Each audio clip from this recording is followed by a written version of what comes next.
What's up, everyone? Welcome back to the Cable Guys. This is episode 7. 7. Oh my god, we should have been playing by now. Oh yeah. Oh I no. walked outside to do yard work at like 8 o'clock this morning and just immediately got depressed at how nice it was outside. Like today feels like a great day to go play a game and then spend 5 hours sitting on the Cabbie Shack deck drinking our sorrows away. Who would we have played today? The Gators, and it wouldn't have been in Plymouth, but I still wanted to go play a game and then go sit on the Cabbie Shack deck.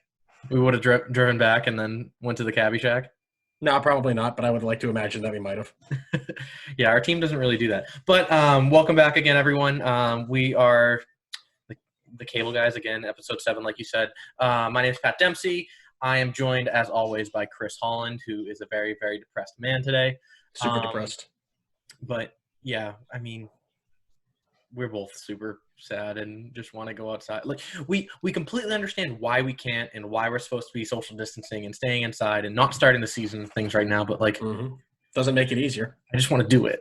Especially I think Friday night we were taking the dog for a walk and I'm like, well, this feels like a great night for a night game. It's like the probably low 60s, a little humid. It's perfect for a night baseball game. Today I wake up and go outside to do yard work and want to kill myself because it's so nice out, which is the opposite of how I normally am. I find myself praying for rain on Sundays now because I could at least be like, well, we wouldn't have played today anyways. So you and me are just kind of switching like personalities right now, I suppose. where you want to kill yourself and I'm okay.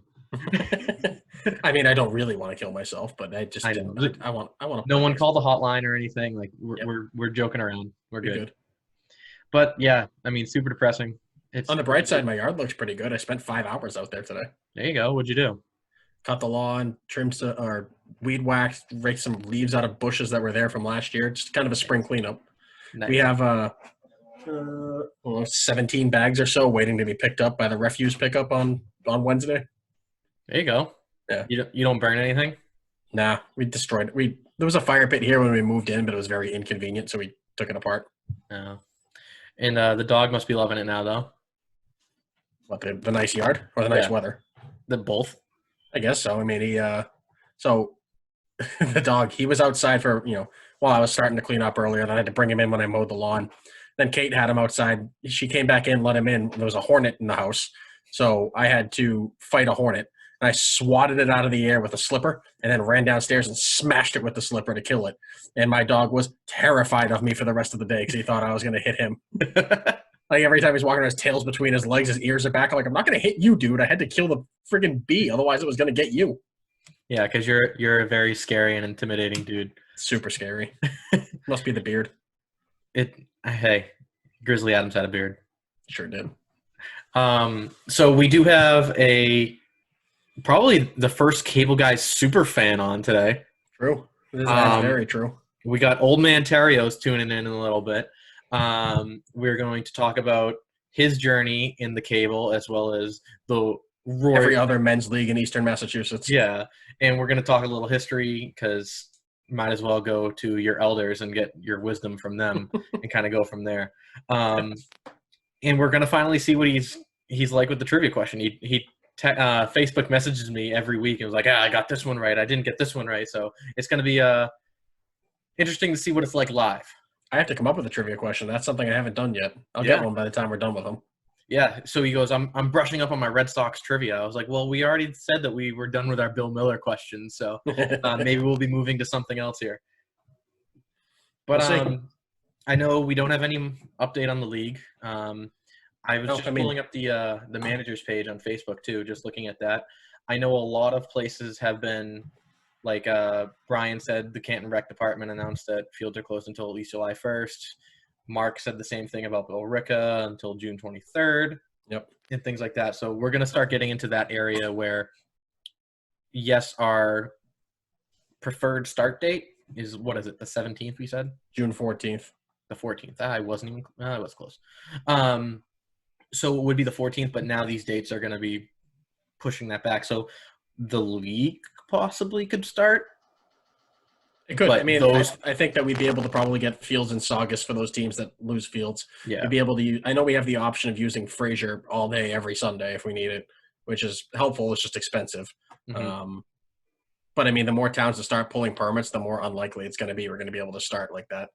I mean, I think that the contingency plan after that is to start the week after the 4th of July. But at that point, we've already lost 3 months. I mean, it's going to be a severely shortened season if that's the case. It's just not like nobody wants that. Yeah. And honestly, at this point, just my personal opinion, I don't think it's going to be happening at the 14th either. I think we're going to have to do something, push things back. But I mean, who knows at this point? I know Baker's had 2 more weeks.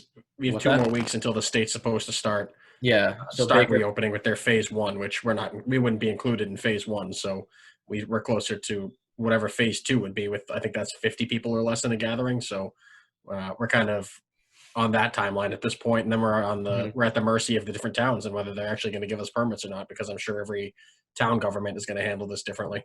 Yeah, it's definitely going to be interesting moving forward. Like we've said the past several weeks, probably month. But this could be the cabin fever, like depression start talking. But like I'm not very hopeful starting around the 14th. I think we're gonna have to probably push back to after July 4th or something like that. I'm starting to get fearful of not having a season at all, to be honest with you, and that's not from any information that I've gotten. That's just a gut feeling saying we keep pushing this thing back and back and back. At what point does it become not worth it to have a season? I mean, you and me have had this conversation a few times where I was like, I mean, even if we don't have the season, maybe I know we have the Cable Classic, but maybe we do some sort of multiple week tournament or something like that. And because I just want to get out at this point, I just want to get out and play baseball. Yep. And I think going out and doing something like that is better than just packing it in and doing absolutely nothing. But it all depends on how many people are interested in doing that. And I mean, honestly, I'd rather the season first, obviously, but of course, if that's not an option, maybe we can do something like that too.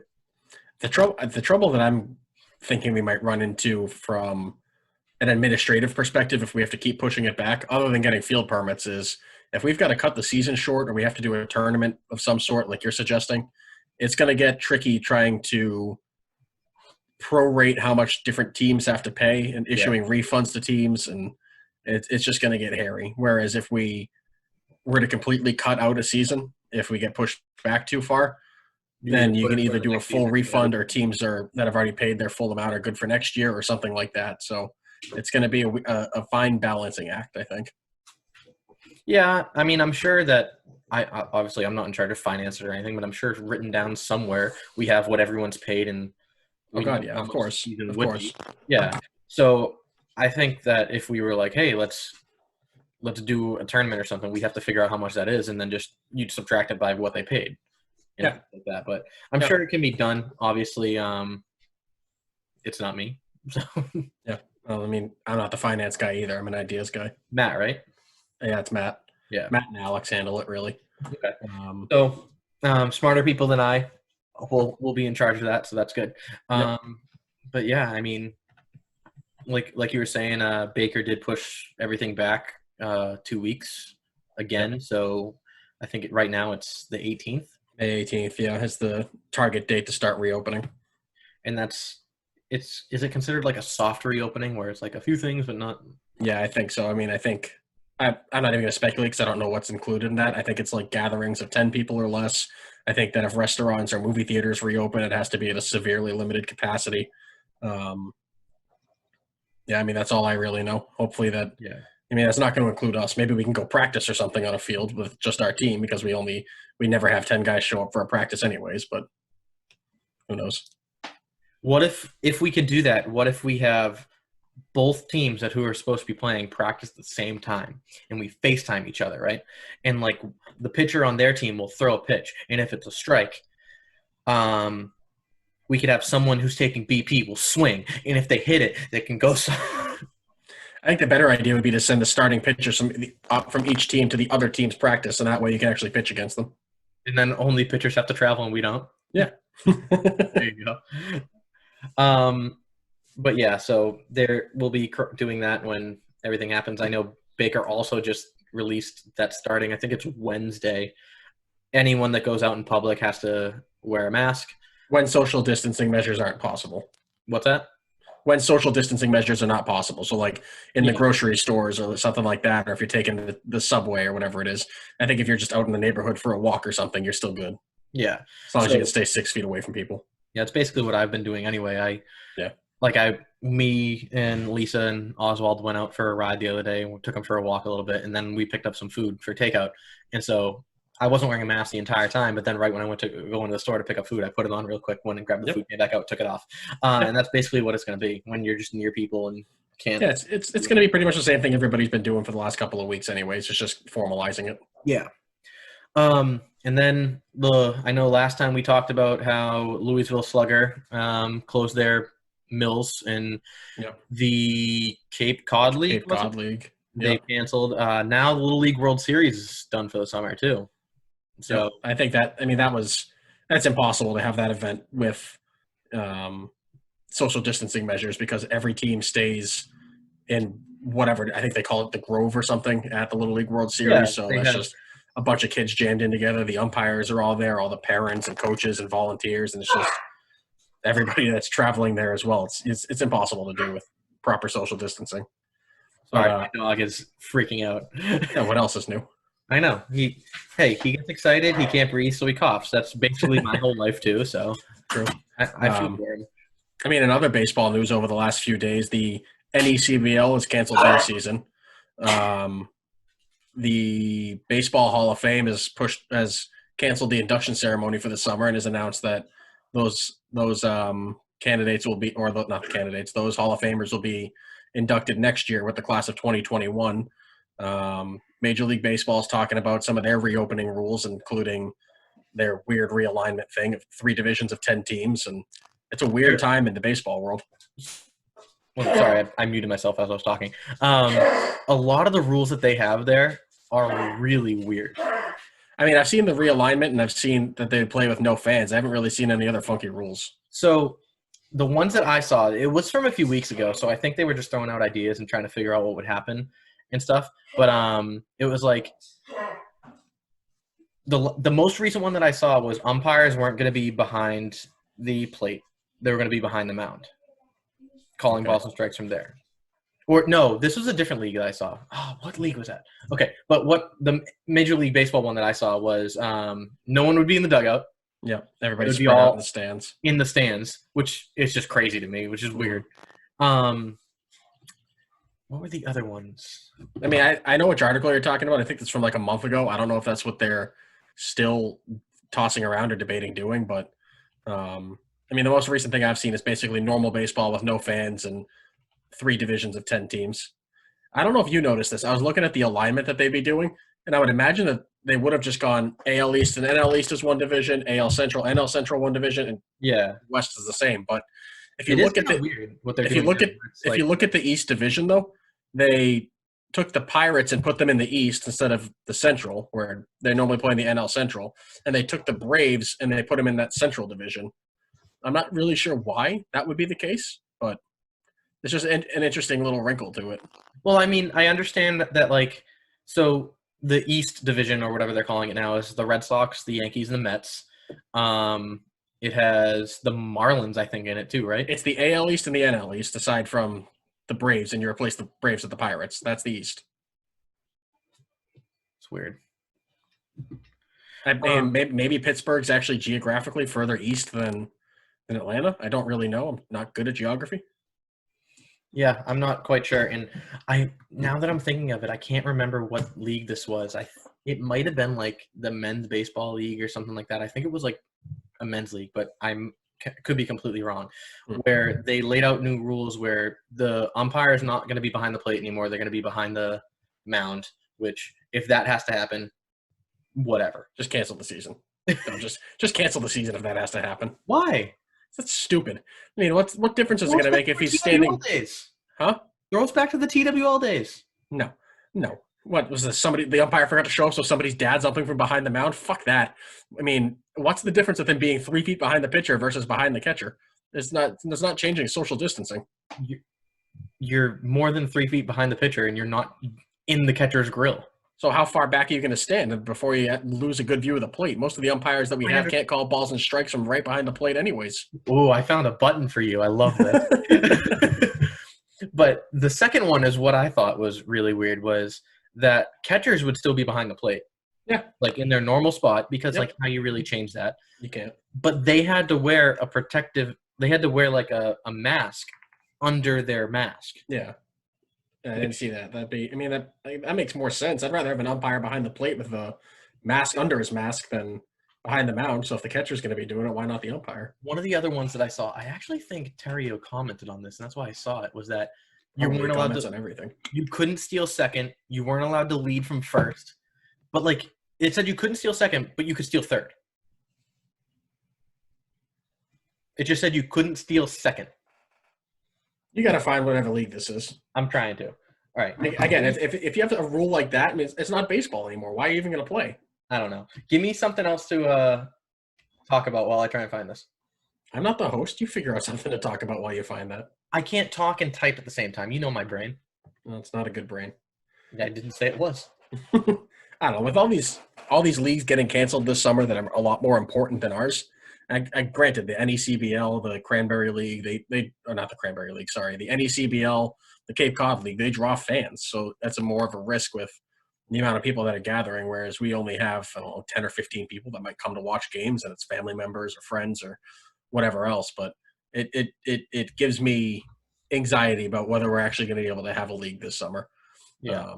It's going to get to a point for me where if we get pushed back too far or if we have to make too many concessions with rule changes and whatnot, then it's just not worth it to me. I'll say I'd rather just pack it in and wait till next summer. Unless we can do something like you're talking about with a couple of week tournament or a very abbreviated season and still play regular baseball rules, then I guess I'd be okay with that. But I'd still rather – it's going to be weird crowning a champion if we have a 12-game season and like a 3-game playoff, you know? Yeah, I mean, that's basically why I said, like, you don't consider it like a season. You make it like a tournament, make it like just a one-time thing and go back to running a season next year. So we just let the Cubs stay champions for another offseason? That sounds delightful. Hey, there's nothing we can do about it at this point. Yeah. I mean, they're probably going to be anyways, but at least make them earn it. That's fair. But I really felt like this year was the Senators' year. You did? You did? Yeah. Why? We just recorded a stream and we had a come from behind walk-off win. Okay, cool. We got really juice stats and MLB The Show. That's really going to rally the troops and get them going. And I'm sure. On a hot streak. I'm sure. I can't find it. I don't know. It's good preparation. I know. Well, I didn't think we were going to talk about this. Well, you never know. Anyways. Oh, wait. I found it. Oh, good. Umpires would call it's for the MSBL. Okay. The Long Island chapter of the MSBL. Okay. This is actually a post from Terrio. It said last night would have been the opening night. In the start of the title defense, missed these bunch of guys, and he has his Bulls team. Then someone commented and said the Long Island chapter of the MSBL put out their guidelines for the upcoming year. They plan on playing ball starting June 7th. In collaboration with the national office of the MSBL, they are hashing out strict guidelines as to how the season would progress. These are some of the almost set-in-stone guidelines. First, umpires would call balls and strikes from behind the mound. Second, catchers have to wear a protective mask on underneath conventional protective mask. Third, they have not ruled on the hitter yet if he's wearing a mask or not. Fourth, no stealing second base. Just says second base. You can steal third, you can steal home. You can't steal second. Okay. Fifth, runner from first can not leave first until pitch is delivered. They want to avoid contact at second base. Sixth, no meeting on the actual mound. Have to stay reasonably apart. Between innings, players cannot sit together in dugouts. They have to stay away from each other between innings on the sidelines, apart from one another. And then they said, like, they thought it was a joke. They're not sure what to do with it and everything like that. But those are kind of crazy. It hardly even feels like worth playing baseball. Not even just from a baseball perspective. Like if you can't hang out with your friends and actually go like like the whole, like you've said a couple of times, the whole point of playing is to hang out with our buddies. If we can't hang out with them in the dugout, if we can't high five after we score a run or do something good, then I don't know, man. If I had to play under those rules, I'd probably just wait until next season. Yeah, it is definitely something interesting. But we're running a little long here. Maybe we can finish this up afterwards. Terrio is going to be calling in just a second, so we'll get his aspect on this whole thing, seeing as how it's his post on Facebook as well. Sure. And kind of go from there. So when we come back, we will be joined by a veteran old man and #1 super fan for the Cable Guys, Mike Terrio. We are now back with the first Cable Guys super fan, Mike Terrio. Mike, thanks for coming on. No problem, guys. Thank you. Yeah, I mean, I was sick of getting all the feedback from you saying, when are you going to have me on? I got all these trivia questions right. And, like, you got to get the old people on to represent this. And we figured we'll finally listen to our elders and get you on here. No, I appreciate that. Appreciate that a lot, man. No problem. So, Mike, first thing, I do like that jersey you got on. Thanks, man. And I really shout out to, G. Russo and crew. No more. I mean, they were arguably probably one of the best uniforms that we've seen aside from probably the Mariners. I think the guy who made them, they came from the same place. So. Yeah, they do ours too. Oh, they do. Yeah, and you guys have nice uniforms too. Thanks. You always tell me I look good in red. So, we did hear from Mike that the Rockies are getting new uniforms too from the same people. So no, I don't think so. The Rockies are getting them from Matt Kelly's company. Yes, sorry. I keep thinking that Matt Kelly works for OSS, and I have no idea. It's a 3A gear in Weymouth. Yeah, so he's been getting they're getting new uniforms from them, and Mike didn't want to share them with us yet, and they're not done. So hopefully they get some good ones. Keeps people in tune, a little bit. Definitely. So what we were actually just talking about, Mike, was ironically one of your Facebook posts that I brought up when you were talking about how having like your Monday Night League would have been opening night and things like that.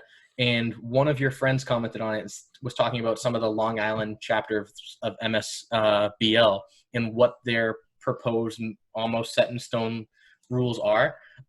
Looking at that, what were your thoughts? Because Chris was about to go on a rant with some of this. So given Chris's background, I could feel the same way too. I think when I initially read it, I was like, this is preliminary stuff. Like, I want to kind of follow it, but also at the same time, like, once you take out the fact that, like, and I alluded to it right away, like, so basically I get to first base and I can't steal, and that's my bread and butter. Like, I love to steal. Well, I know that you were comparing it to Chris, but luckily when Chris gets on first base, he doesn't steal. Or delay steal.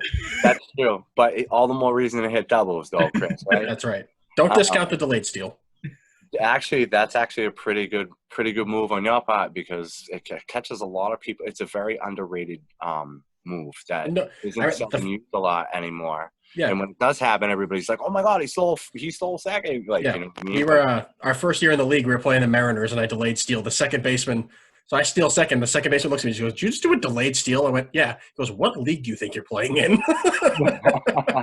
Well, I mean, it's somebody with a high baseball IQ that's actually paying attention. It's actually pretty good. Like, I mean, I get what you're saying about the whole laugh about it, but actually anybody who appreciates the baseball IQ of it and somebody who pays attention, it's a great move. We call it the Pembroke High School special. Our high school coach used to just preach that for us not very fast guys.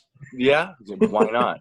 Why not? But getting back to the whole, the preliminary laydown from Long Island, I think it would be kind of a decent base to go off of, but it seems a little bit over the top, and I think it's a little bit too early to start laying all those different things down for us anyways, from what I was reading. You know what I mean? And Chris will attest to this from being on the board.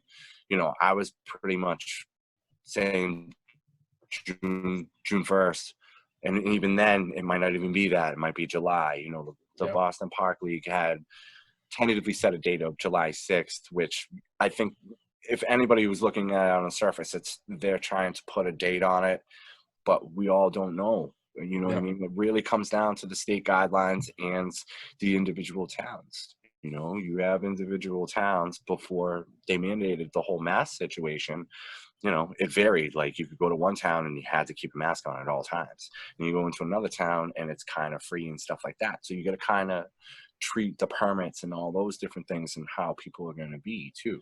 You know what I mean? 'Cause I don't, we've seen posts on the manager's page of, I think Canton's pulling their permits until late June. Billerick is not given permits until July, or maybe it's vice versa. I don't know. But I mean, that's going to be an issue with us trying to start on the 14th unless we can get I mean, I know World Series is pretty much ours whenever we want it. And I think Roberts had mentioned that Frazier's available all day on Sundays, so we can use that if need be. But if there's too many towns to start pulling permits, we're going to be in trouble finding fields to try and start on the 14th. I agree. I think a lot of things need to unfold. I think a little bit with speculation. I think we need to reel it in. Not saying any of us per se. Yeah. I think, you know, it's just like being at the plate. We have to be patient.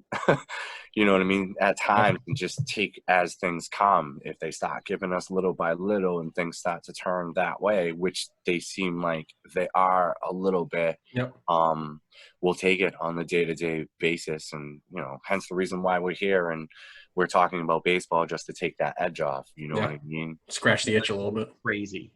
Well, I hate to say it again, but like today was beautiful. I wish I was on the field instead of you know, doing yard work and stuff like that. Which you guys are probably doing that too, taking dogs for a walk. Anything to keep yourself a little bit busy. I said to Pat at the top, I walked outside to do yard work at 8:00 this morning and just immediately got depressed because it was so nice out. I'm like, well, shit, today would be a great day to go play a 10 a.m. game and then go sit at a bar outside for like 4 hours and have a drink.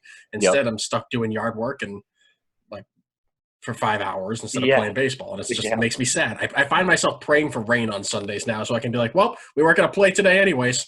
Right. Yeah. Just wishful thinking and to make yourself feel better to fill that void. But more cynical thinking, I guess. But I agree with you 100%, man. But, you know, at least there's, you know, the talk about it, you know what I mean? And even on, you know, the national level in sports and stuff like that, they're planning things. Like a lot of things are, you know, projecting and speculatory because you have, you know, multiple different sources to get your information from, so you don't know what's real and what isn't. But at least they're talking about it and actually thinking about opening things up, whether there's no fans or not, and places where they can play in all 4 major sports and even NASCAR too. You know, so that's encouraging. You know what I mean? But alluding to that post, I wasn't gonna fly with that. It was very much, you know what I mean? I mean, I understand that, like, in our situation, we play a game where everybody has their hands on the ball. You know what I mean? Everybody, granted, everybody has their own equipment and stuff like that, and then you run into a situation where somebody wants to borrow a helmet or a bat, or somebody breaks a bat and they look to you, and that's up to you whether you want to give them the bat. But you can understand, you have a pitcher who's on the mound, he's licking his fingers or doing whatever it is that he's doing, and he's throwing a pitch, then it gets hit, then somebody picks it up and they throw it and all that stuff. And I'm not saying that along the lines to cause mass hysteria or fear or anything, but I'm sure that that's entertained in people's minds. Yeah. You know what I mean? If you told me tomorrow that, like, I had to wear gloves and wear a mask and take everything, the necessary precautions, and being 6 feet away from my teammates, which, you know, we all know as well as I do, I have no problem doing that. But I would sincerely do that. I would. But, you know, and then when you start getting, I mean, because you can still have a game and all that stuff like that. And if you feel the need to switch out baseballs whenever you get a chance, I agree with it. You know what I mean? I think it could plausibly work, just not under those, just basically threw the cops on. As soon as you get on base, like, you can't steal. You have to leave the actual rules of baseball alone. You can adhere to the stuff in the dugout if you really need to. I don't like the umpire behind the mound thing, but I guess if that was like one concession that you absolutely had to make, I could get there. But I can't deal with, like, no leading, no stealing. But even we kind of talked about this a little bit before you came on. The point of doing this, playing men's league baseball, is to hang out with our buddies on a Sunday afternoon. If we've got to be spread out, you know, within 100 feet down the line of each other, then I don't know, man. It gets to the point where I start to say, is it worth it to play this summer, or do we just wait? But that's just me. Well, I mean, I agree with you on that sense. I think me saying what I said was a little bit more along the lines of just wanting to play. Right, and I get that. In your side of it, and the camaraderie aspect of it, and being with your teammates and having fun because you look forward to those times and playing ball and winning. You know, it's kind of tough. Like, okay, so you guys play an opening night and you have a great game, you end up winning, and you can't even high five your teammates. You just kind of wave and say, "Good game. I'll see you, next Sunday." It's it's not as personable as the game should be. Right. You know what I mean? And I think that post took a lot away from that, and I'm sure it raised a lot of eyebrows and a lot of players who share the same sentiment as we do. You know what I mean? Yeah. Because you missed that aspect of it, of the closeness and camaraderie. Just kind of looking at it, though, when I saw those rules, I was like, that's really weird. Like, I can get behind the whole putting on behind the plate. I mean, behind the mound, and, like, the catcher wearing a mask is uncomfortable. That would be, like, okay, cool. And the whole ceiling thing doesn't affect me because I try not to run because I'm now fat and out of shape and gross. But what I was like is – for a second, though? What's that? Can I stop you for a second? No. No, go ahead. You always talk bad about yourself, and I feel like Chris is there once we actually get on the field, I think that you're gonna break out. I think you're setting us up and you're playing possum because you're actually a really good ball player. He's definitely going to hit better than he did last year, but he's not kidding about the slower and out of shape part. Well, yeah, not that aspect. He's telling everybody oh, I'm old for this and old for that. I'm playing it up. Yes, let me let you in on a little bit of something. Pat loves attention, so he's going to talk himself down so that you're like, oh no, Pat, it's okay, and he's like, okay, great, thanks, man. Well, I mean, let's not kid a kidder. He's basically talking himself into wanting to see more fastballs, Chris. Oh, well, sure. If that's the route that you want to take with that, that's fine. If you need to throw me more fastballs, that's okay. No, I'm just saying. I can't hit fastballs at all. I hit curveballs and changeballs all the time. All right, well, I'm just saying. I'm just kidding. Yeah, you're a good player, and I don't think a lot of people don't believe a lot of what you say though either. I mean, yeah, you had it down here last year. In case in point, I'll tell you, I had a really bad year in 2018. I was really, really bad. It was tough because it was my first year on the Giants, and you know how you join a new team and you just want to do well, and your reputation follows you, and you press and you press and you press and you press. Like I batted 226. You know what I mean? It happens. Everybody has an off year. But, when you look at last year, you know what I did, Pat? I wrote 226 in the inside of my hat, and I stared at that every time I took my hat off to go up and hit. It really motivated me. It really motivated me. It did. It bothered me. It really bothered me so bad. But I had some really good teammates, and they really, really picked me up and pushed me along. And I'm sure you have guys like that too, because you play with some really good guys like Simpson, Chris, Erhat. Like you got some good guys on that team that are in your corners. No, but Pat makes fun of everybody else, so we enjoy it when he struggles because we can turn it on him. That's what I was going to say. He brings it upon himself. You're the Joker. Eventually, it comes back to you. Correct. Exactly. So we do have a bunch of great guys, and I would do anything for most of the guys in our team. But I know 100% me going I was for the month of June and everything. It's 100% an act. Yes, I'm doing it just to get the laughs out, and that's how I process things with jokes. So yeah. They could be bad jokes. I don't care. I make fun of myself. But kind of moving on. I was actually looking at your stats for my baseball card. That's on the CABL website. Okay. And I actually can't see the top and the bottom of the screen at the same time. Yep. Yeah. I mean, I'm basically Kevin Bacon of the amateur league. 6 degrees of Mike Terrio. Pretty much. I mean, everybody makes fun of me and stuff like that, but I get asked to play for certain teams and stuff like that. Yes, it looks like that. I jump from team to team, but I really don't. I mean, a lot of those teams that you see on there have folded. You know what I mean? Yeah. Well, then a lot of them are also in different leagues too. The first thing that you see, the first league that's on here is in the Yawkey League. And so you went from the Yawkey to Boston National, and while you're still playing in the Yawkey, Did that for a few years. You guys should do too now that you're 28 and stuff like that. And when things get started up and stuff, it really helps with the extra ABs. Yeah. Midweek and stuff like that with the cable being predominantly a Sunday league, mixed in with a few night games or whatever. Yeah. But you guys are at an advantage because there's a lot of South teams and they're always looking for guys too. So if you want, listen, I'm not the first of the kind. Like, I was only following suit from what was told me when I first started playing in 28 plus and doing Yucky at the same time. You know what I mean? It's nothing new, but you get extra at bats and it gives you an advantage to stay fresh and see a lot to pitching. Me and Chris were actually supposed to join. What was it? The Rhode Island Independent Amateur Baseball League. It's a mouthful. Oh, okay. I actually might have had a former teammate of mine, Sam Kennedy Smith. I think he played down there. He moved down there permanently after playing in the Yawkey. He was a teammate of mine. But I've heard good things about that league. So yeah, we were supposed to play on the one Massachusetts team. Yeah, and you guys are probably obviously going to pull from that team too. The guy that runs the team that we were supposed to play for is going to be playing for the Canton Royals in our league because him and his buddy just moved up to Canton, so they're going to be double dipping too. Oh, that's kind of odd. So you guys are going to be playing against each other and then teammates. Yep. Yeah, I can see that though. We like the Royals though. Yeah. Yeah, of course. The Giants don't.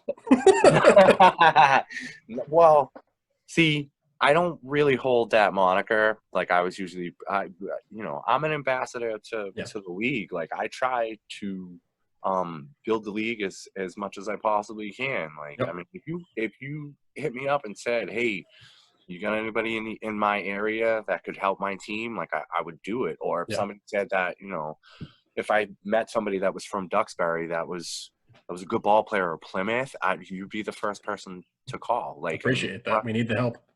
Right. Well, I mean, it's all about in building the league.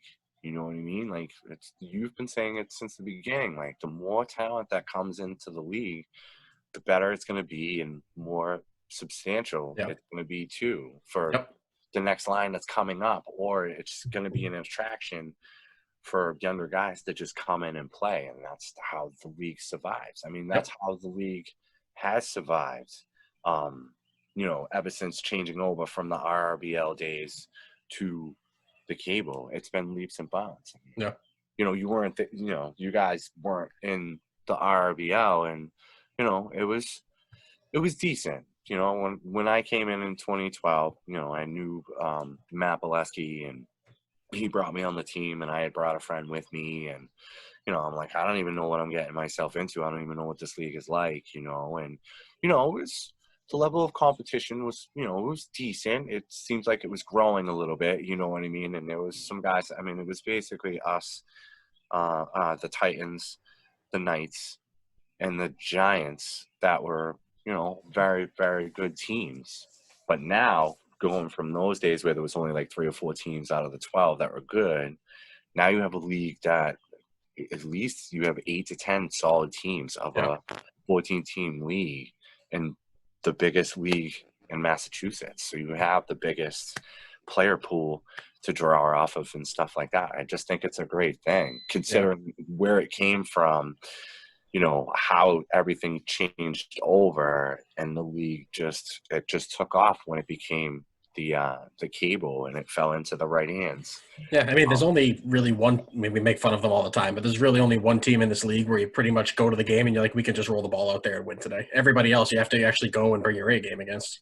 True, and even in that, like you said, you kind of still got to be ready. You can't let that team hang around, because you know how it goes. You let a team hang around and you give them life, they're gonna catch you, and you're gonna be flat, and you're gonna try and scramble, and then you're gonna press, and then you're gonna lose. Well, then there's also the aspect of it that they're all the team that we're talking about. I'm assuming it's the Black Sox, right? Yeah, I was talking about the Mariners. Were you talking about? No, I'm kidding. Yes, the Black Sox. Like, oh, you caught me, man. But I'm stone cold sober too. I have maybe it's my old age. So I think like we're talking about the Black Sox, but I think there's an aspect of it that they're in the South, and like we want to have this conversation with Alex coming up at some point soon, where we're mainly just doing it to kind of get on Alex's nerves too. Well, I mean, it's tough. You're in the South. There's 4 very, very good teams, couple of them loaded or whatever. And it's tough to recruit and try and grab, players. I mean, Alex plays on a couple other teams too, but a lot of the teams that he plays for, everybody plays for everybody else. Yep. So it's tough to keep that core group of guys. I mean, if you go whatever it is, 1-19, it's tough to kind of promote that. You know what I mean? Unless it's somebody who just wants to get back into the game, or someone who just didn't have a good experience on the last team they were at and they wanted a fresh start. Yep. It's all in how you sell it, though. It's difficult. It's difficult to sell, only winning X amount of games in a couple years or whatever. But like I said, managing and running a team by yourself is difficult. You need that other person to really offset some of the duties. You know what I mean? Yep. So, he just got a bad draw, to be honest with you. Al's a good guy. I mean, I talk to him all the time. Great guy. He does a lot for the league too. Sometimes he probably spreads himself a little bit too thin with dealing with everything with the league and then being a manager too as well. It's not an easy thing,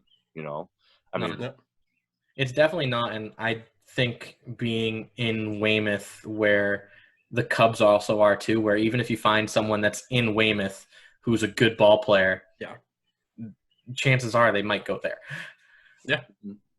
I mean, he was obviously. I mean, I would, if I was him. I mean, when he listens to this, but I would have kept half the games at World Series and then the other half at Weymouth. You know what I mean? Just because it would appeal to the audience north of Boston, or somebody that actually lives in Boston, be like, you know what, I can split that time.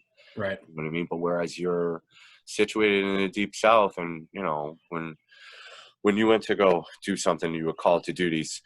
Chris and I were talking about that, like the player pool from the South versus the North are drastically different. It's tough to find a lot of talent in the South because they're very loyal. They're in core groups. We were talking about the Braintree White Sox and stuff like that.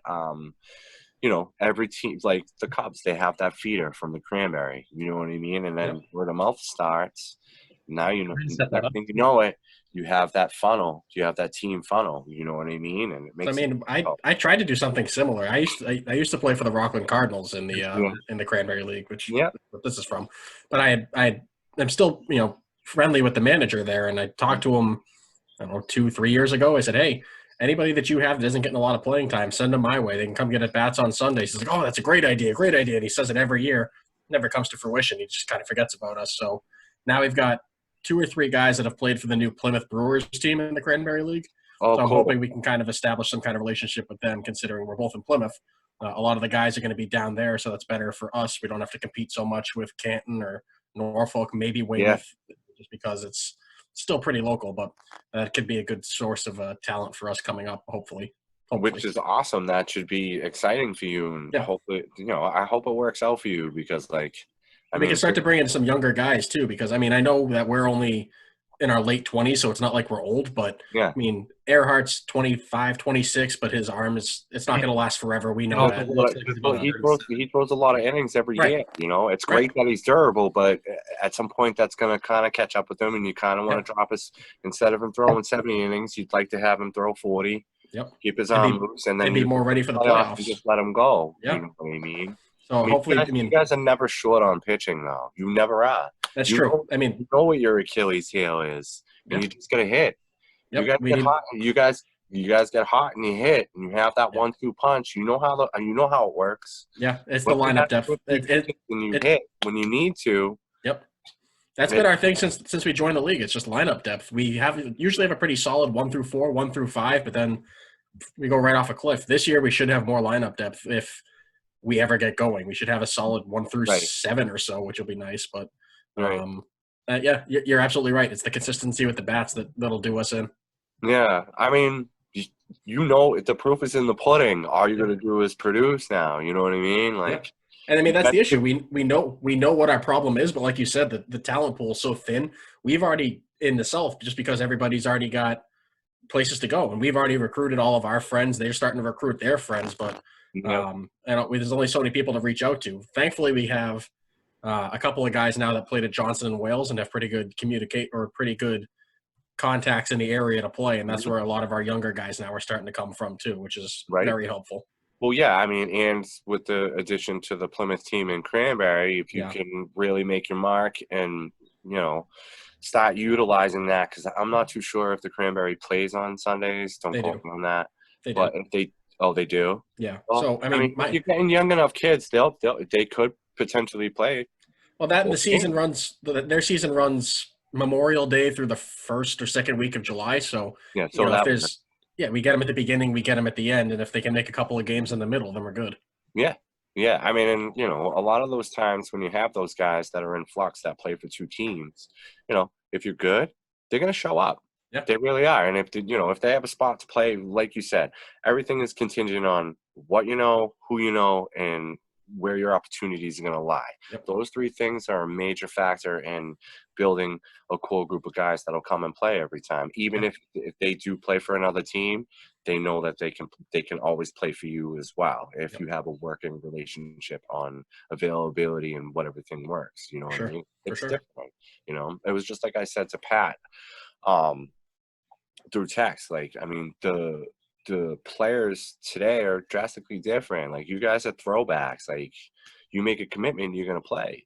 You know what I mean? Yep. It's just having the younger generation kind of follow suit. It's not like, oh, well, I think I'm going to go to the beach today. I don't really feel like going to the game, or I'm going to Country Fest, or, you know what I mean? Like, other obligations seem to supersede what baseball is. And it kind of irks me as an older old school player. I mean, I'm old too, but you guys share the same sentiment as I do. Like, you got to buy in and you got to be able to show up. Like, when we tell you, like, I mean, you're paying to play. The least that you can do is show up and be like, hey, what do you need me to do today, Chris? What is it that you need me to do? You want me to play third? You want me to play short? You want me to play center? You want me to be the extra hitter? You want to be the 10th guy off the bench? It's just drastically different now. I mean, I have those conversations all the time with my older teammates, like my 38 teammates. I mean, we're all 38 and up, and they all show up, man. They all show up. I mean, granted, their kids are older and all that stuff, but they still share when they were younger. When you make a commitment, you make a commitment, a full commitment, and that's the difference between, younger ball players that are younger than yourselves. Like, anybody who's coming out of college and all that stuff, or playing in college, they pick and choose when they want to play. Unless they have friends on the team, that's different. But that's what I see. And I'm not knocking the younger generation. They're the next. I mean, I think you're right. I mean, obviously, though, there are different aspects of, like, if, like, I need to work today. Like, okay, man, go get that money. Go get that shed. Like, dude, it's fine. This is the one weekend I can't go. I have a family party I have to go to. Okay, cool, man. That's fine. But, like, let us know. Oh, of course. I mean, and just in my experience, like, if I wasn't going to make a game, I wasn't waiting till the day of. Yeah. I was telling Mike or Paul or whoever my manager was at the time, like, I'm not going to be there. I'm sorry. You know what I mean? And then there were times where they'd be down to 8 and I had something going on and, I need you. Is there any way that you could finagle? And I would do it. I would do the best that I could. Yeah. You know what I mean? And that was also before kids. Like, once you have kids, things kind of change a little bit. Yeah. But yes, I mean, work and all those different things. But I think that if you're going into a situation, you have to be honest with yourself first and foremost. Can I make this commitment? Can I make these however many games, 18 to 22 games? Can I make the commitment to at least play half or a little bit more than half? You know what I mean? And show up and buy in and do the necessary things that I need to be a good teammate. And I just think that things are a little bit different now. You know what I mean? You kind of have to work a little bit harder to get people there. You know what I mean? But also at the same time, like, case in point of the whole playoff thing that like, obviously I was opposed to it, like, and I understand both of your sides to it, and I get it. It keeps everybody involved. No, we like selfishly voted on it because we wanted to make the playoffs. I understand that. But from my aspect, and being on a team that got knocked out by a team that got in, like, and they deserve to be there. They made the necessary adjustments, just like I said last week. Like they did everything right. Something clicked once he got his college players and they bought in and they started winning and they started rolling. And obviously they got to us and they beat us too. And they played well and they deserved that win. They did. They outplayed us. We didn't hit. We left probably, I don't know, 11 guys on base, and I probably left like 7 of them on and promptly said, you know what, I don't think I want to do this on Sunday anymore. But I had already had that plan before we lost. They were all mad at me, but I think it was just time just to have Sundays with the family and stuff and just playing on Mondays. But anyways, but that Rockies team, yeah, they deserve to be there. You know what I mean? And as opposed to me opposing it and stuff, I think it might have been you, Chris, or somebody in the meeting said, you know, it keeps everybody involved. It keeps everybody interested. There's not going to be any type of forfeits or anything like that. Yeah, on the surface, does it look great? It depends on who's looking at it and how they perceive it. But, you know, us being in the league, I get it. I get it 100%. That's why I don't try and fight it. If it changes, it's not going to be because of me. Yeah. You know what I mean? Because I've tried for like 3 years. So, you know what I mean? Well, I think Alex was the one that brought it up, if I'm not wrong. And he Yeah, brought it up right. because what happened last year towards the end of the year, the Yankees were losing. They weren't going to make the playoffs and everything, and they just packed it in and were like, yep, we're done. We're not going to show up, and they ended up having to forfeit. So now you're not only losing those games for those guys, but whoever that team was playing, which is basically what you were saying. Yeah. And it just kind of keeps – I mean, that affects the playoff structure too, because if they're scheduled to play teams that are on the bubble, they're giving them free wins. Yeah. That's true. I mean, and then you also have this, you know, the situation last year with the Yankees. You know, there was a lot of problems and, you know, a lot of disagreements, which I won't get into just because, you know, you have different types of philosophies and different type of things on how you run your team and how the league's going to be run. And, you know, and they had their grievances and so did the league. And there was just a lot of different things. And then he, you know, Will packed up his stuff and left. You know, I mean, did I agree with it? No. But he obviously had some type of situation that arose, and he chose to pack up his team and leave. I personally, I don't respect the decision, but I respect where he's coming from, even if it is wrong, because there's two sides to every story. Sure. But it wasn't fair. You know what I mean? People were getting gifted wins and stuff, and it changed the balance of who you were playing and stuff like that. You literally got to buy and you got to win. You know what I mean? So so if there's that team that's on the bubble and the team above you, and you're one win behind them, one game behind, and then they get gifted a forfeit, like that's tough. That's tough. And just alluding to the whole playoff structure, that eliminates that. You know, obviously the Yankee situation was an extenuating circumstance, and it had its history, and that was the end of that. You know, unfortunately, but in that case, it allowed, you know, all these teams from Lowell to come in and just build the league even bigger. I mean, granted, it's, you know, it's the northern fringe and people are going to have to travel. But, like, I mean, it just worked along the lines of free alignment and stuff like that. You know, the 3-division thing is kind of cool. It works. You know what I mean? And the playoff structure helps too. And it's always good to have new teams come in. You know what I mean? Yeah, regardless of, you know, we lose 2, we gain 3. We lose 1, we gain 2. You know what I mean? We lose 2, and then we don't gain anybody, and we stay at 12 teams or 14 teams. But it's always been a very, very big league, which, you know, you guys know as well as I do. I always, you know, I always play that up because it means a lot to have a big league and to have such a following with players and giving opportunities for players to play. I mean, you look at the Yawkey, you know, they're losing teams. They're getting smaller, which makes the competition a lot better. But at the same time, it's not leaving the door open for more players to come in. You're going to fill your rosters really fast. And where are those other guys going to play? They're going to come and they're going to play in the Cranberry, the Boston Park League, and, you know, and us too. You know what I mean? So we give everybody else who not so much doesn't make the cut, just teams just don't have enough room. And that's where we come in, and that's where we get our player base. You know what I mean? Because, you know, when we first started out, I think it was a 6-team league, Royal Rooters Baseball League. It started in Somerville, and they were playing on really bad fields and stuff like that. But people were really dedicated, and they wanted it to work. And I think it was like 05 or 06. You'll probably have to get like one of the founding fathers on, whether it's Yeah, we're trying to get Carp on at some point. Just being yeah, you could probably try and contact Kyle Provost or Kevin LeBlanc's a good guy to really get from that, because he started from the beginning, and he's a great guy, and he knows a lot. Really good manager, but he was there in the beginning, and I mean, you guys would have been like, you would have went down to Lincoln Park or Foss Park, those parks in Somerville, and been like, nah, I don't really want to play on those fields, but they did, and that's how they built the foundation. And then,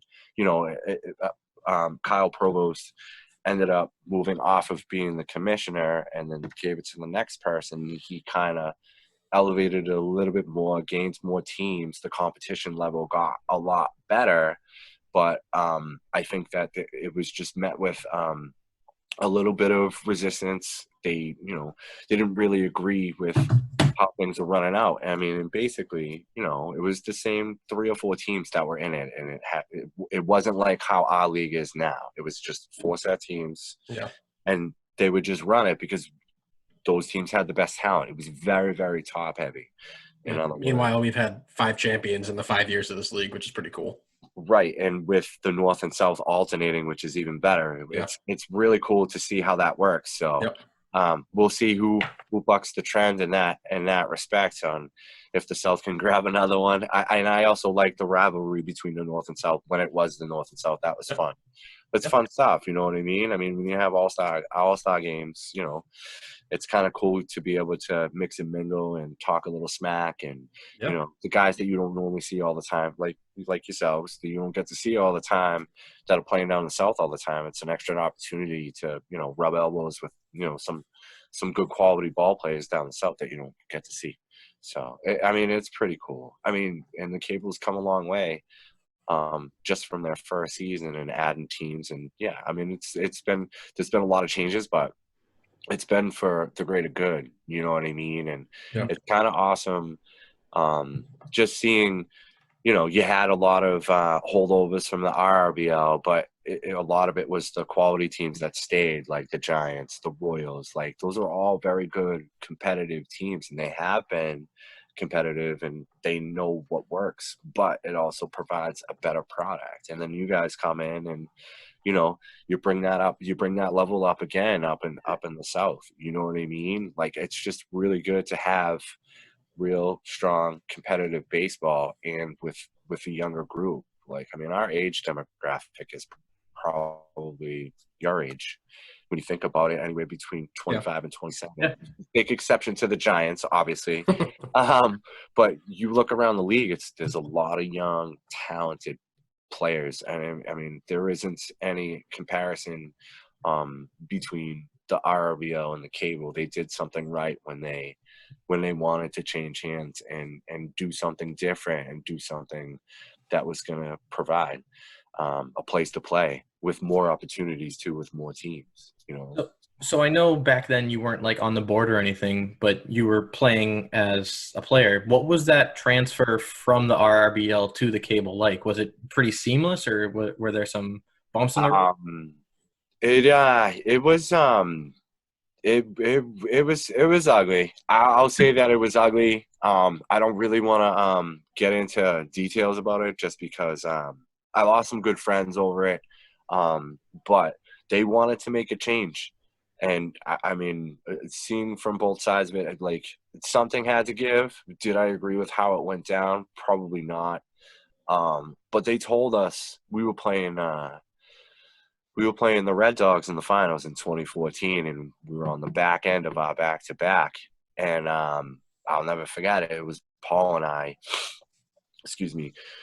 Grandy and I were in the outfield, and we're just trying to figure out, like, what we're going to do for the night. Like, we're up 2-0. We want to end it. Like, I don't want to play tomorrow night. Let's take care of biz. And we got approached by, by somebody who was at the game, who was covering it and stuff like that. And he just basically said, like, we're taking over. You know, we don't like how things have been going on.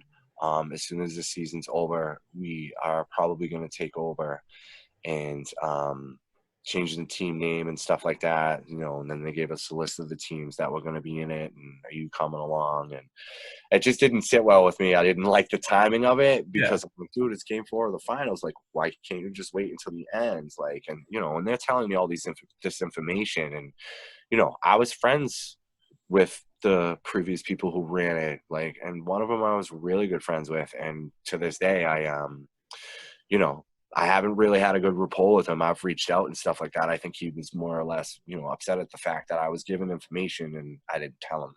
And, you know, to this day, I feel I regret it and I feel bad. You know, but something had to give. I mean, I could see from both sides of it. You know what I mean? And a lot of good came from it, though. You know what I mean? Yeah. I don't really look at it from the negative side. I mean, I was upset about the situation. I took a year off in 2015. Like, I just said that I didn't like how it went down, and I said, I'm not going to play. So I stepped back, you know, and, you know, Carp tends to give me a hard time about that situation, which all in good measure. Like, it was fine. I let my head clear out and get away from that situation. And then I saw how good the CABL was and how well run it was, and the talent was continuing to get better and better, and the brand of baseball was better. And I changed my mind and I wanted to come back. You know what I mean? But you know, make no mistake about it. It as bad as that scene was, it had, number one, it had to happen. Number two, it opened the doors for a lot of different things. You know what I mean? I mean, look at all the fields that we play on. We play numerous all-star games. We try to have as many events as we possibly can. You know, and we're affiliated through a lot of different things. Like, even you guys, like, I mean, we play in 100 innings every year. Like, none of the guys from the Royal Rooters ever did that. You know what I mean? The midnight crew. We never promoted a different thing. We didn't have tournaments and stuff like that. But also, at that time, you know, the level of the league was, you know, it was decent. But, you know, you got into other circles like in the Yawkey and the Boston Park League and all that stuff. They'd be like, I've never heard of that league. You know what I mean? And then they changed it over to the CABL, and people know who we are. Yeah. There's the difference right there, though. You know what I mean? So I kind of saw the light in 2016, and Paul was like, I need you to come back. And I was like, you know what? I'll come back. I'll come back. I'll eat crow because, you know, I basically quit. But I came back and I really, really enjoyed myself. I did. It was fun. And, you know, I saw the different changes and all that stuff, and it was great. I mean, it was night and day. Yeah, granted, we were winning in the RRBL, but it's nice to get a challenge. You know what I mean? It really tests you as a person and as a player and as a team, and how to band together and figure it out when you're facing controversy or when you're facing really good teams night in and night out. And we got way more competition than this level of the league that we have now. Yeah, I mean, sorry, go ahead. Thinking about that, like along those lines, you said things have gotten better in the CABL from the Royal Rooters, and they've made a lot of progress. Being a member of the board now, what do you want to kind of see in the future as we keep moving forward, keep improving the league, aside from bringing in new talent, which we've already discussed ad nauseum? I mean, yeah, right. I know. But, I mean, to be honest with you, there really isn't much that you can possibly change other than maybe adding a couple more exhibition games, or maybe you know, a type of all-star game where people are actually accounted for their stats and their accolades and all that stuff, and playing a game after the year, you know, sort of like a thank you and giving back to them, because without them, you know, we don't have a league, and that dedication and stuff like that. I think that, you know, guys should get recognized. I mean, don't get me wrong. Like, I like the aspect of having an all-star game in the middle of the year. It's fun, but it's also watered down. You guys know, as I do, people don't send people purposely because they're going to be pitching like whenever. Position players, it's fine. Like, you know, you can send whoever you want, but also at the same time, it does come down to the person that's getting selected and the type of makeup that they are. Oh, you know, you're going to have somebody who's 23 years old. I got plans that night. You know what I mean? Yep. You get somebody like Pat who gets nominated. I'll be there. What time's the game? So you have those different variables that come into play. You know what I mean? but I think it's something at the end of the year would be fantastic. You know what I mean? And the other aspect of it is I think that guys should be recognized on the defensive side of the ball. We've talked about this preliminarily. I think that you should award, a Gold Glove, whether it's for each team or if you want to do by position, fine. But I think that something along those aspects would be kind of cool. Yeah. You know what I mean? Sorry, I don't mean to jump in. Good. I'm talking too much anyways. You talk. No, it's fine. So that actually brought up a good point that I really didn't think of before, where every time someone always says, like, we want to add a Gold Glove or something like that, I always think to go MLB route and do it by position. And where if you do that, it's going to be, you need teams to put in defensive stats and things like that in order to track it. However, if you just do it like you won the Gold Glove for the Giants or for the Royals or for the Senators, you really just base it off of the nominations of the manager, and then you talk about it as all the managers together and come up with one person, where I actually think that's a really good idea. Well, I think that it's only fair to, like, if you're going to do something like that, because if you do it by position, there's going to be a little bit of controversy on who needs what. Like, that's what we have. So many guys play so many different Cy Young and all those different awards. Like, you can argue about that stuff, but this is an individual award for a team, like, and for something that, like, as a league, we haven't really accounted for, and there's very few teams that, what is there, like 3 or 4 teams that probably actually calculate that, and it would put onus on the person who's doing that to do that, because it is a stat in the game that you should be covering no matter what. You know what I mean? Well, not only You're that, doing yourself a disservice on some of the really, really good defenders in the league. You know what I mean? Yeah, but then not only that, if you go by position, like, there's so many guys that are very good defensively that play multiple positions. Like, if that's worried about not getting recognition because he's played shortstop, second base, third base, center field. Yep. So I was thinking, you need one of those guys, though. What I was going to say, though, was like a guy like Mike Hicks. Who plays for the Giants. He plays everywhere. Yes. He's great. He does. Everywhere. Yeah, he does. Legit. He could win a Gold Glove at whatever position you want. But if you're basing it off of positions and he doesn't play enough games at short and someone else does, and they win, and now he misses out on a bunch of different places, where if you just do it for a team, you have that option there. Correct. And that makes the decision a little bit easier. You know what I mean? I mean, it was, I was thinking about, along the lines of, like, all-star selections too. You know what I mean? I think to make things a little bit interesting, and obviously this is something that's down the line, like, why not let all the other managers vote? You know what I mean?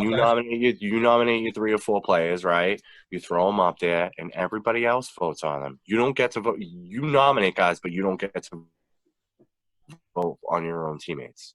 You have to vote for everybody else. You know what I mean? So you guys would nominate your players, but you can't vote for them, but you can vote for everybody else in the league. And it makes it much easier, and it causes, other people other managers to really look at things and be like, yeah, he deserves to be there. Do you know what I mean? On the surface, and not have somebody, like myself, who gets there by default because somebody doesn't want to go. You know what I mean? No, I get it. Like, you eliminate the kind of the popularity contest a little bit, and it kind of makes it fun for other managers to vote everybody in too. I mean, I'm not saying to do it, but it's another suggestion to have. I mean, I definitely think there are different ways that we can go about the All-Star game and picking teams and everything. I personally like the draft. I think it's interesting to watch and see how it goes. And me and Chris were talking about maybe doing something like live on Facebook or something like that during the draft. And we don't have the technology to do this, but like play like a highlight reel of a guy and like talk about him and stuff. But that would be really cool, though. We just don't know what to do. So, well, you have plenty of time for right now. True. Yeah. What we're doing right now is throwing shit against the wall and seeing what sticks. Hey, you guys are doing a good enough job. You have some pretty good content aside from your team aspect. That got a little hairy, but that was still funny though. That was still funny. I mean, hey, you gotta fill time, some way, and I mean, there's nothing better than that, and being with your own teammates. I mean, it was your show, and if I was your teammate, I would appreciate that too, and being included and, taking up a Saturday or a Sunday night just to do something different. Yeah. For it. Yeah. That was we don't have a guest this week. You guys wanted to shoot the shit? And they're like, yeah. Yeah, Basically. of course. Why not? Why Yeah. not? I mean, there's nothing wrong with that. I mean, we can't play baseball, so we might as well talk about it. Right. So I actually have an appointment coming up with a dinner plate. So I want to be getting in any last questions. Chris, do you have anything for Mike before we get going here? No, I mean, I don't think so. Having a late dinner, huh? Yeah. Oh, man, you poor guy. Well, my now fiance was out doing some work and everything earlier, so she wasn't home. We wanted to wait to eat together, and then we started this, and it's getting late, but we gotta grab something to eat. Of course, man. Yeah. Of course. I ate beforehand, but There you go. Same. When lobster's on the table, you gotta eat, right? That's right. I saw the pictures on Facebook. It looked pretty good. Yeah, my neighbor's a nice guy. He took the drive to Rockport, and if you guys are looking for lobster, I would be looking in the Plymouth area. You could probably get it right off the dock. Probably cheap too, because they're trying to make business. So yeah, I'm not a lobster guy myself, but I know it looks good. Oh, okay. My wife is. Maybe at some point. Your wife's right? I know you keep shouting out to the Cabbie Shack. I love that place. We're trying to get ads. Yeah. We're trying to get ads. Well, I mean, it doesn't hurt to contact them. It's not like you guys. I've tried. We tried to get them to sponsor us. They're not interested. We're still going to keep going there because we love it. It is. The deck's a great spot. Exactly. You can't beat it. And until something else comes up.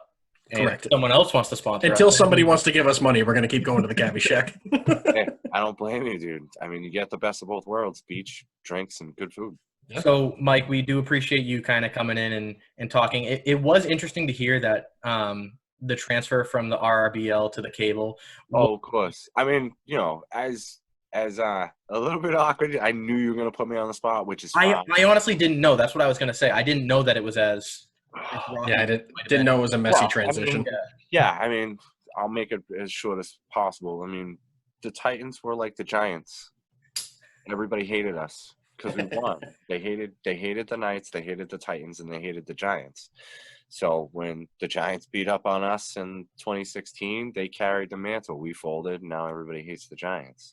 But I mean, it is what it is. We're better for it. We wouldn't be having this conversation if it didn't happen. So, yeah. What I mean? I didn't know like the aspect of it. So if I put you in a weird situation, I do apologize. But no. I was only saying that to make you feel no, bad. I know. But it is because everything that we've heard from since we've been here was like, yeah, we were the Royal Readers League before, and now we're this, and we kind of just thought the transition was seamless. So hearing that it was a little rocky is definitely interesting. But we appreciate you coming on and yeah. I mean, at some point, off camera, hey, I'll tell you the story. No worries. But I mean, nothing but good came from it too. You know what I mean? Yeah. I mean, we wouldn't be, like I said, we wouldn't be where we are if it wasn't for that actually happening. And sometimes some really bad things have to happen in order for something good to happen. You know what I mean? So yeah. So for you guys, we've been saying we definitely think the league's in a good spot now. Besides the whole virus thing going on right now. Yeah, hopefully the next time I see you guys, it's on a field, to be honest. Yeah. I mean, even though I'm not playing, but when you guys come up north and I try to do because I'll probably try and handle the game of the weeks up north now that I have time, so nice. I don't have to travel. But hopefully we end up running into each other before October, if that helps. If that maybe works. we can do like a 3-man booth thing or something. So yeah, I would make that drive. There we go. All right. So, Mike, we appreciate having you on. Chris, do you have a final question for him, or did you not even think of to get one yet? You want a trivia question? Is that what you mean by a final question? Yeah. Sure. Chris's Trivia Bonanza. Pew, pew, pew, pew. I guess we'll go with 1967, The Impossible Dream. Who was the manager? Oh, my God. Crap. We don't have a theme for this one. You didn't go along my theme. No, he wanted to change it up because, like, I knew a good portion of them. Well, and I was out of my Bill Miller questions. Yeah, but we had a different theme afterwards. That 67, was it? 67. I know it wasn't what's his face. It wasn't Zimmer. It was. Besides, he said he was brushing up on his Red Sox trivia. I wanted to see if he could get a Red Sox question. Was it Dick Williams? It was Dick Williams. Ooh. We have a winner. Somebody finally won. I almost said Zimmer, but I was like, no, that was too early. Yeah. So, Dick Williams. Good call, Mike. So, Mike, your prize is nothing. You don't get it. We don't have sponsors yet. Hey, listen, I appreciate you guys having me on. That was fun. If you need somebody to fill in, fine. If not, hey, sky's the limit with you guys. You guys do a good job. Thanks, appreciate it, Mike. Thanks. From one of your biggest fans, but like, you guys are doing a good service for people and like guys like me who miss baseball and stuff like that. And if you reach more than 5 or 6 viewers, or you recruit somebody ends up really interested in the league and they end up playing in the league, I mean, it works, man. It's a win-win situation. You know what I mean? Don't be sitting there trying to see the ratings and looking at all the different views and all that stuff. Don't worry about that. As long as it gets to a few people and and it works, it does. An excuse for us to talk baseball, and if everybody else wants to watch, then great. So absolutely. it is Absolutely. Kind of funny, I'm gonna be listening. It's exactly. Gonna be in my front pocket while I'm delivering mail. So I appreciate you guys. So it is kind of funny though that like I'm the one that kind of takes it and edits it and everything and puts it out. Yeah. And I don't look at it after that. Chris is always the one that's like, "Oh, we got this many views." I'll check before we come on so he doesn't bitch about it. Yeah, I mean, whatever. You guys do a good job. You know what I mean? I only give you a hard time about you talking a lot just because I can. I'm following Chris and just giving you crap all the time. So you say I talk a lot. It's not me for a change. So you say I talk a lot, but how much did I say during this episode here? No, well, that's because you wanted me on so you could talk less. So now you can sit there and say, dude, it's not my fault if we tanked. It's Terrio's fault. He That's right. So, like I said, I got to get going, but we appreciate you coming on, Mike. Thanks for coming. Yeah, thank you. I appreciate it, man. And now you have the rest of your night to eat dinner and kind of relax. Yeah. Thanks. So, Thanks, Mike. We'll talk to you soon. thanks a lot, guys. All right, take care. And that was Mike Terrio. I know we were kind of in the middle of chatting about that Facebook post when we got him on here. You were about to start your rant, but it seems like you got it out of the way. Are you good now? I'm good. Okay. But like we were saying before, like a lot of stuff's always up in the air and everything's always changing. Little League World Series, like we discussed, is canceled. Obviously, they can't do that with everyone living so close together, but it's a crazy time. It's a new world order that we have here, and we're just trying to get through. Yeah, I mean, I guess all we can do at this point is wait and see. We don't have any real updates. We've got a board call tomorrow night. We have a managers meeting on Thursday, so maybe we'll have something next weekend to update people on. But, I mean, for now, it's just kind of status quo. We're hoping we get baseball at some point in the near future. What we do have, however, are the virtual senators. We do have the virtual senators. And we also still have the CABL MLB The Show League. Yeah, but I gave up on that. I'm kind of sick of the show itself. I don't play it unless we're doing something for the virtual senators now. That's fair.